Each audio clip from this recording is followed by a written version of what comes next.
Krama Semeton Bali Avatar ketemu lagi di Bali Avatar Channel. Saya Avatar Yoda dan ada Avatar Den. Kali ini kita kedatangan kolaborasi sahabat lama ya, teman di kampus dulu. Namanya Dr. Ahmad Jaka Santos Adiwijaya, SHLLM. Nah, kebetulan beliau ini adalah pejabat di beberapa BUMN yang saya tahu salah satunya paham maskapai kalau nggak salah ya Kang Jaka ya. Jadi pernah di Garuda, di beberapa maskapai lah ya. Nah, kita akan membahas soal podcast Bali Tourism. Siapkah dibuka kembali? Nah, sebelum ke Kang Jaka mungkin Avatar Den bisa.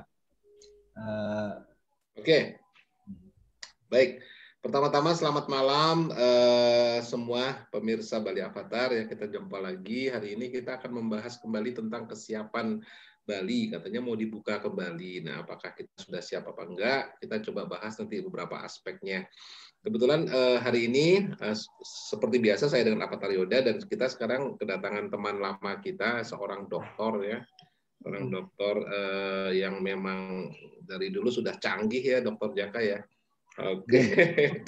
Jadi ini seperti semacam reuni dari Fakultas Hukum Unpad Pajajaran, kita bertiga dulu sama-sama menuntut ilmu dan kemudian kita sekarang juga tugas di tempat masing-masing dan tentunya kita juga ingin ada insight, ada perspektif dari Kang Jaka untuk kita nih berdua kan ceritanya jadi orang Bali nih.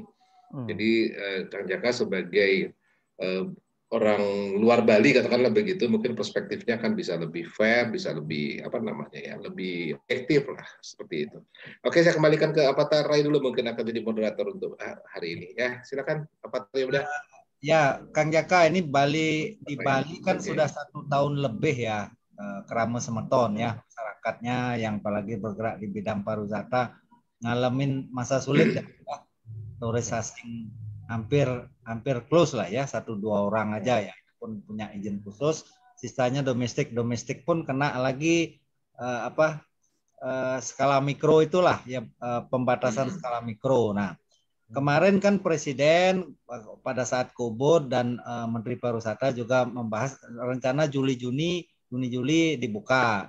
Ternyata pandemi beberapa di Ubud di beberapa tempat, di 5 tempat kalau nggak salah di media masa seminggu yang lalu malah meningkat. Nah, ini kalau Kang Jaka melihatnya sebagai orang luar seperti apa kira-kira? Oke, terima kasih. Selamat malam bagi pemirsa Avatar Bali. Salam kenal dari saya, Jaka Santos. Malam. Ini Dr. Ida Bagus Sadendra dan Rai Anggawa nih, sahabat lama saya nih semua nih. Baik, kalau bicara pariwisata sebetulnya kita, kalau saya tidak membedakan apakah itu industri pariwisata, industri kuliner, atau industri hiburan, musik misalnya gitu, bahkan sports ya, olahraga yang juga terkena imbas dari pandemi. Nah, jadi yang menjadi masalah bagi kita itu sebetulnya kan persoalannya adalah pandeminya itu sendiri, di mana yang menjadi problem itu daya tular dari COVID-19 ini yang luar biasa mudah menular gitu ya, karena dari interaksi antar manusia yang kalau di dalam keramaian istilahnya itu sangat mudah menular. Jadi memang protokol kesehatan itu mungkin bukan lagi suatu tata cara yang sekedar sekedar sambil lalu, tapi betul-betul harus dipahami dan dijadikan ibarat gini. Kalau semua orang itu berpakaian, ya manusia itu berpakaian. Nah, protokol kesehatan dalam konteks COVID-19 itu pemahamannya semua manusia itu sama. Mereka harus berpakaian kalau pergi gitu kan. Berpakaian kalau pergi yang normal, yang wajar, yang baik, yang bisa melindungi dirinya dari baik itu kesehatan maupun aspek budaya gitu ya. Nah, jadi kalau pemahaman manusianya itu belum sama, katakanlah teman-teman di Bali industrinya pasti sudah mempersiapkan diri ya. Hotelnya, segala macam tempat pariwisata, protokol, bagaimana mengatur orang masuk. Tapi orang yang keluar masuk ini sama nggak standar pemahaman dan bagaimana, karena saya melihat banyak sekali manusia atau orang yang lengah. lengah dalam melaksanakan protokol kesehatan karena merasa itu beban atau kekangan ya, kayak masker, cuci tangan dan segala macamnya itu. Jadi belum menjadi sesuatu yang menurut saya seperti bagaimana kita kalau berpakaian, bersepatu, berdandan lah gitu ya, katakan kalau kita sedang berada di tempat publik. Nah, belum sampai ke sana tahapannya, jadi tentunya akan berat. Apapun industrinya, termasuk pariwisata. Gitu ya. Bahkan kita sering lihat orang yang malah marah, ditegur kalau nggak pakai masker gitu ya. Itu kan sesuatu yang gimana ya? Menurut saya ini pemahamannya yang belum. Dan itu ternyata berlangsung di seluruh dunia. Jadi kesulitan yang menimpa Bali, saya termasuk orang yang rajin nonton YouTube sekarang. Karena nggak bisa jalan-jalan, saya jalan-jalannya via YouTube. Barusan aja saya jalan-jalan virtual. Iya, baru saja saya habis dari Norway, dari Scotland, dan dari mana-mana itu melihat scenic area pemandangan negara-negara tersebut dalam sajian video 8K gitu ya, 4K sampai 8K itu kan luar biasa indah.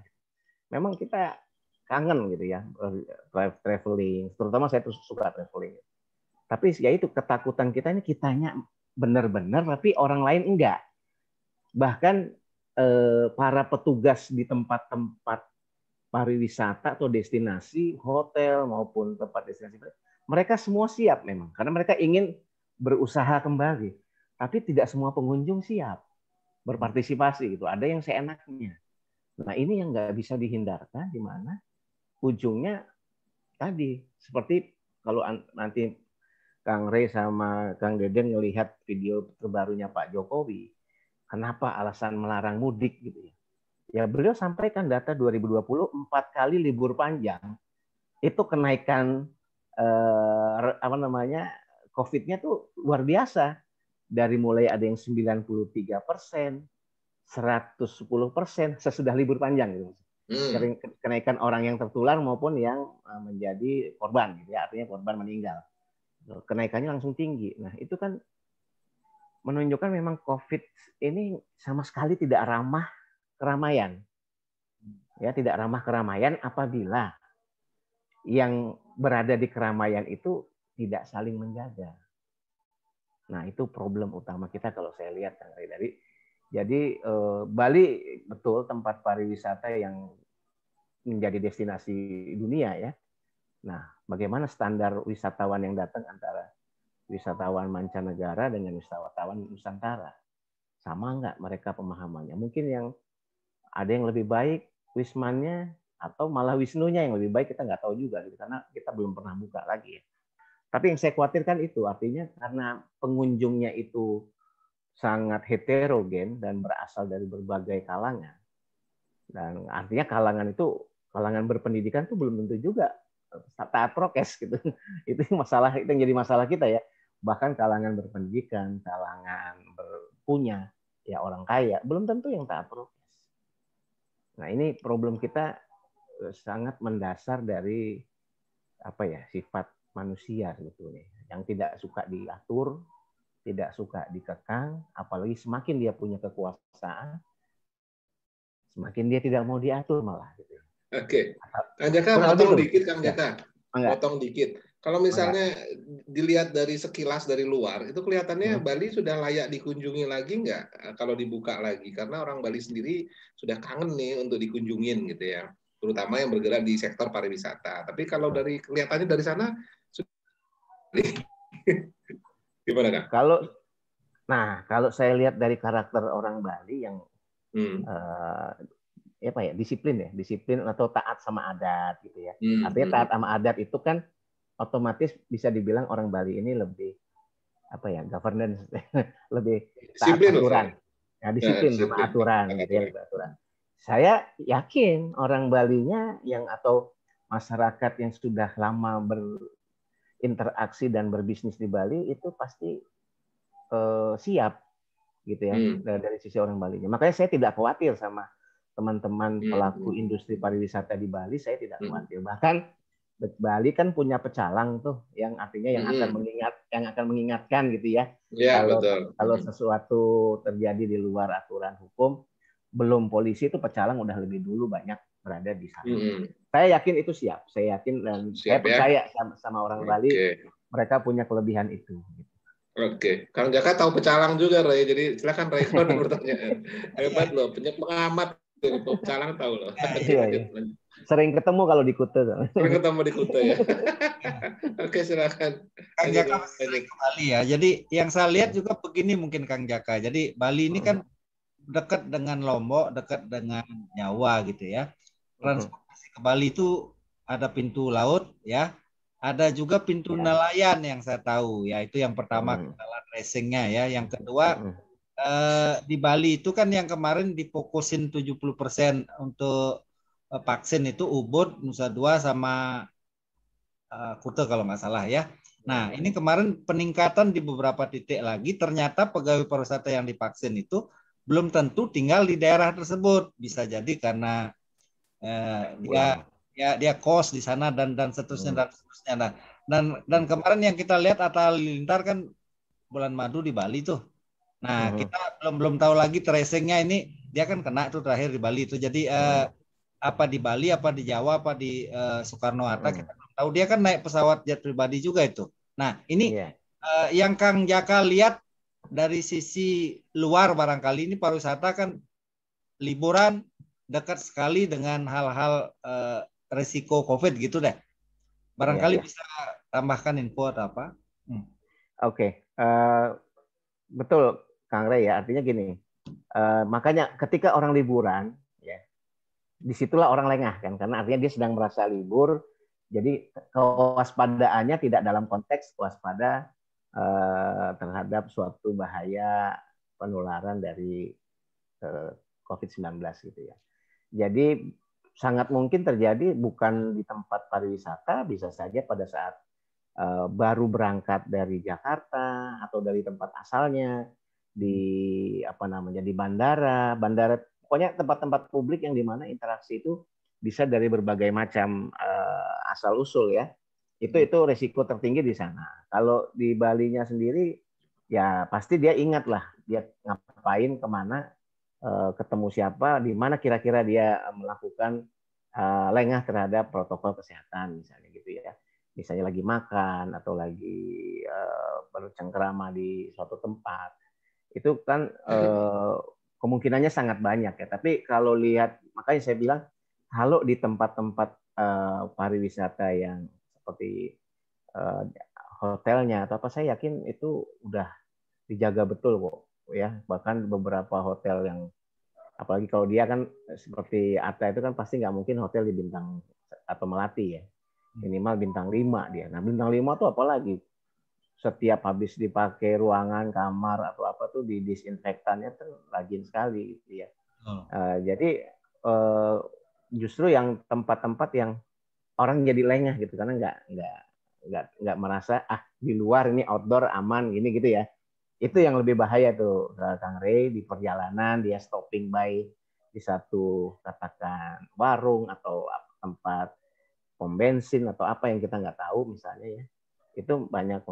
Makanya saya bilang tadi standar atau kesamaan kesadaran memanfaatkan protokol itu ya belum sama, belum menjadi seperti kita orang sadar berpakaian lah, saya bilang gitu. Ya, jadi orang kalau pakaiannya sobek dikit aja kan pasti risih tahu gitu ya.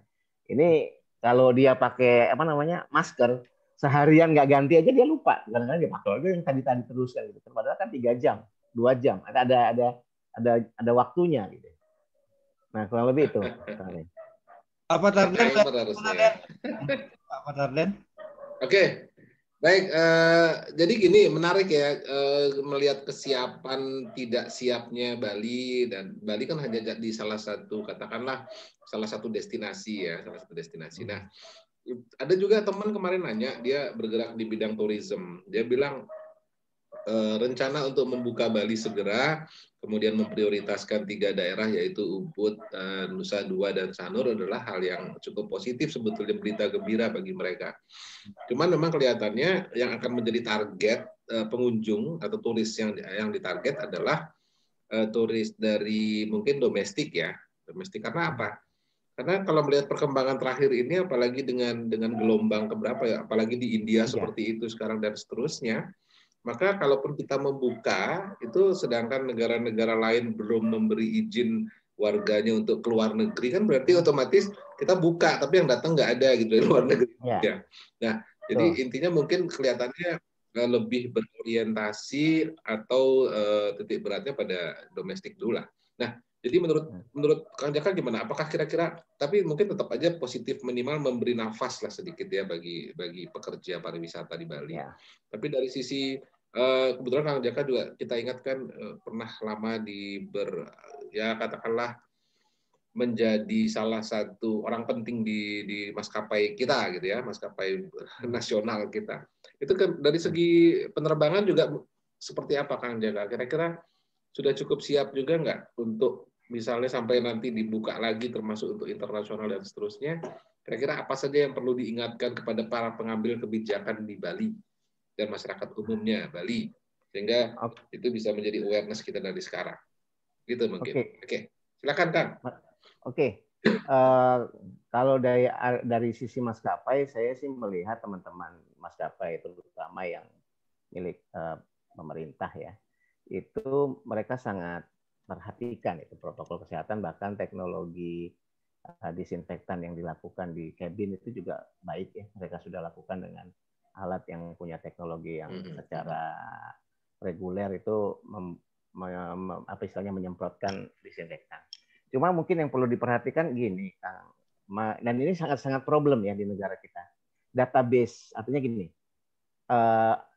karena Bali akan menerima kunjungan, ya, menerima kunjungan dari berbagai daerah. Paling tidak pengambil kebijakan di Bali itu paham origin dari mana saja yang lebih safe. Ada rankingnya lah. Misalnya yang misalnya tingkat populasinya sekian. Iya betul. Lalu sudah divaksin berapa banyak, itu kan penting untuk diketahui. Kayak gitu ya. Lalu apakah kasus mereka masih tinggi, zonanya mereka sudah merah, sudah hijau atau masih kuning atau merah itu atau sampai hitam, itu database itu sangat penting dikuasai oleh penyelenggara di Bali supaya sama ketika sekarang misalnya negara-negara contoh melarang Jepang misalnya melarang pengunjung yang pernah berkunjung ke India dalam beberapa bulan terakhir, gitu kan gitu ya. Nah kayak gitu-gitu itu kan kita harus strict memberlakukan itu. Nah misalnya katakan gini, katakan salah satu wilayah di Jawa itu ada yang zonanya merah, tapi yang lain ada yang udah hijau. Nah tapi orang yang di zona hijau ini dia juga harus mendeklar apakah seminggu terakhir dia pernah ke daerah zona merah itu, gitu misalnya kan gitu ya. Nah lalu dia mau berkunjung ke Bali gitu. Nah itu kan harus ada. Merah apa enggak? Iya, data traveling itu harus akurat dan bisa ditangkap datanya oleh Bali yang akan menerima mereka datang. Kalau emang dari zona hijau lalu tingkat vaksinasinya sudah tinggi, orangnya sudah tervaksin sekian puluh %, banyaknya, ya itu kan semakin tinggi semakin aman. Nah, jadi alertness-nya gitu beda. Lalu pemeriksaannya misalnya kan dengan surat antigen segala macam itu bisa menjadi pelengkap. Artinya untuk semakin meningkatkan kewaspadaan. Tapi again kembali saya masih agak ragu tuh karena kadang-kadang di Indonesia ini masalah database itu problem gitu. Catatannya suka nggak bener gitu. Database masih problem ya di kita. Iya, kayak kita zaman big data nih, zaman big data. Iya, makanya kita berharap ada standar yang sama di seluruh wilayah Republik Indonesia, di mana kan BNPB kan di seluruh wilayah sudah bergerak gitu saat Satgas Covid-nya. Nah, itu tuh betul-betul terkolek dengan baik data itu sehingga daerah-daerah destinasi pariwisata itu bisa menjadikan itu dasar untuk mereka mengambil keputusan berapa banyak saya mau terima orang. Dari mana saja saya mau terima orang, yang mana lebih aman, kan gitu kan. Lalu usia berapa yang bisa saya terima, kan kadang-kadang kita perlu gitu juga, Kang. Mohon maaf, misalnya bulan depan di Bali itu hanya boleh terima wisatawan 50 tahun ke bawah, gitu. Misalnya ini. Kenapa? Yang lansianya masih tinggi resikonya, gitu. Walaupun bukan maksud diskriminatif, tapi keamanannya tuh di situ levelnya, misalnya. Lalu kalau kecuali dari daerah misalnya daerah provinsi yang semuanya sudah tervaksin lansianya ya boleh gitu. Misalnya gitu ya. Itu pun dengan catatan lansia tersebut tidak pernah melakukan traveling ke daerah lain dalam waktu seminggu sebelumnya atau 2 minggu sebelumnya. kayak gitu-gitu lah kan. Bebas Jadi, dari India gitu. Iya. Atau bertemu dengan orang yang dari India gitu misalnya. Jadi memang harus atau nonton film India enggak ya? Harus detail gitu ya, karena kita kan sering bicara harus detail. Di orang hukum kan sering bicara the devil is in details. Problemnya itu di detailnya, kadang-kadang kita malas bikin detail aturan. Nah, detailnya kurang ya, di detail kita kalah ya. Memang kelihatannya ribet, tapi sebetulnya kalau orang tinggal checklist yes dia jalan masuk kan gitu kan. Tapi kalau ada satu no, dengan teknologi yang ada sekarang nggak susah itu. Nah, ada riwayat perjalanan. Oke. Ya. Yang saya lihat kan sekarang kalau kita lanjut. Isi e-hak ya, tapi e-hak itu juga banyak benar orang sekedar ngisi di depan antrian dia baru ngisi gitulah. Dan yang paling itu lagi yang saya curiga, jangan-jangan nggak dikelola. Datanya. E-haknya. Iya, itu. Iya, e-haknya. Input aja gitu loh, karena ektp aja yang sudah tumpuk formalitas doang. Bahannya canggih itu masih kacau balau kan. Nah, ektp loh yang seharusnya sudah dari sisi bahan dari apanya sudah siap, tapi ternyata nggak terimplementasi dengan baik juga ya. Nah kalau saya melihatnya begini nih mungkin apa Tarden, jadi Krama Bali ini kan sekarang kondisinya seperti ini sudah 1,5 tahun loh ya, katakanlah ini berkah ataupun cobaan ya, kita nggak tahu lagi, tapi yang jelas ini saatnya Krama Bali daripada kita bicara soal, makin kita paham soal pandemi ini, makin rumit masalahnya. Contoh, sekarang India kan meledak itu wabahnya. Orang-orang kaya India pergilah ke berbagai negara. Dan lucunya semua negara nolak. Orang bawa duit loh, ditolak. Gila nggak? Itu gara-gara takut penyakit menular. Nah, ini tourism yang penyakit masalahnya, bukan buat duit, penyakit. Artinya duit itu menjadi nomor 2 terakhir kan gitu ya. Nah, ini kali pertama kita alamin dalam 100 tahun. Nah, maksud saya ada baiknya Krama Semeton Bali Avatar. Jadi mungkin kita harus balik ke genetika pariwisata Bali. Sektor pertanian ditekunin lagi. Tanah per inci di Bali kita betul-betul kelola dengan baik. Barangkali mudah-mudahan pandemi segera berakhir dan Bali siap buka. Nah, Avatar Dan melihatnya seperti apa kira-kira buat Krama kita ini? Oke, jadi untuk Semeton Bali ya, jadi di podcast ini kita juga ingin menyampaikan bahwa memang ada berita gembira bagi kita, dan kita memang sebetulnya berharap semua akan segera berakhir pandemi ini. Tetapi fakta menunjukkan bahwa ternyata memang itu belum berakhir. Artinya kita harus memiliki katakanlah rencana plan A, plan B dan seterusnya, atau katakanlah mitigasi terhadap kondisi ini. Artinya mungkin kita tidak lagi harus sedemikian bergantungnya pada tourism ya, pada pariwisata. Walaupun itu memang adalah advantage kita, artinya keunggulan kita, tetapi Bali kalau misalnya terlalu bergantung dan kemudian menjadi sangat fragil atau volatil begini dengan kondisi pandemi dan sebagainya, maka akan mengalami ya hal-hal seperti ini bisa terulang lagi kapanpun ya. Jadi mungkin bagi Semeton mungkin tetap menyiapkan opsi-opsi alternatif lah selain tourism, karena kita nampaknya belum bisa memastikan, mengandalkan sepenuhnya bahwa ini akan pulih kapan, itu makin tidak bisa kita pastikan gitu ya. Mungkin itu dari saya Avatar Yoda, seperti menjadi tema kita selama ini. Kita nampaknya memang perlu melihat itu ya, perspektif itu perlu kita jadikan opsi sehingga ya kita tidak terlalu menderita lah, intinya begitu, tidak terlalu down lah dengan kondisi-kondisi begini, karena ini semua tidak kita harapkan force majeure. Itu dari saya Avatar Ray. Jadi mungkin silakan lanjut dengan Kang Jaka ini. Karena durasi sebelum ke Kang Jaka close statement, jadi ini game changer kita sebagai orang Bali, Krama Semeton ya, yang biasanya bertumpu 70-80% di bidang pariwisata, sementara game changernya mesti dirubah sedikit di bidang profesi ya. Jadi bukan berarti kita nolak, Bali tetap akan terkenal, cuman barangkali kita harus sabar sedikit. Mungkin bisa jadi setahun lagi, bisa jadi 2 tahun lagi, kita nggak pernah tahu. Tapi pemerintah sudah berupaya keras. Nah, ada close statement dari betul, barangkali sebagai orang luar barangkali. Oke, makasih Kang Rey. Jadi saya melihat begini. Ya, kalau kita melihat Bali itu sepertinya kan terkenal pariwisatanya ya.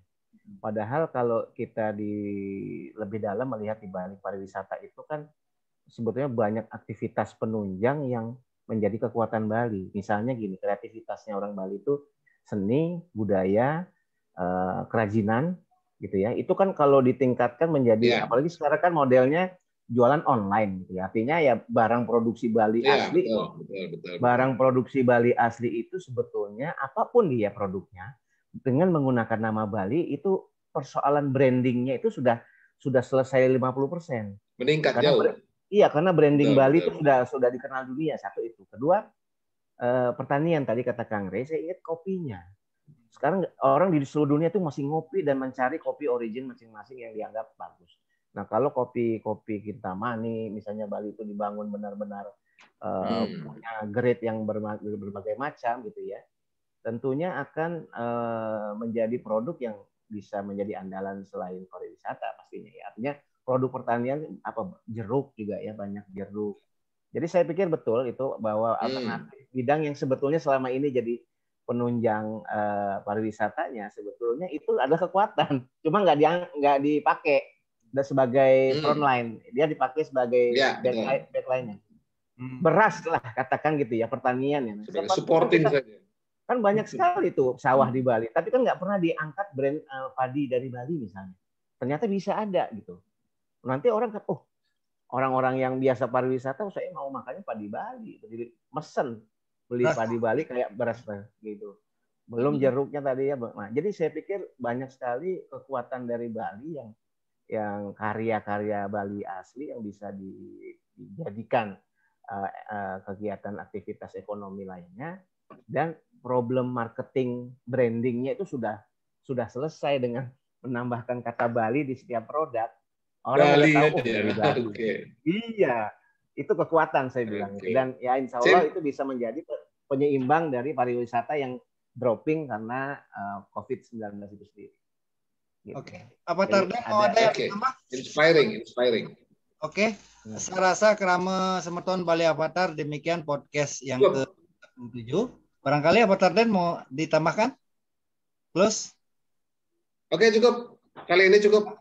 Ya, jadi jangan lupa komen ya, berikan komen kerama semeton, jangan berkecil hati. Kita berharap pandemi segera berakhir, tapi seperti yang kita obrolin tadi, justru orang cari pariwisata yang paling ditakutin itu sekarang adalah kondisi kesehatan ya, itu menjadi nomor 1 di muka bumi ini sekarang. Jadi duit pun kesannya menjadi nomor 2. Bukan berarti kita nggak bisa berbisnis.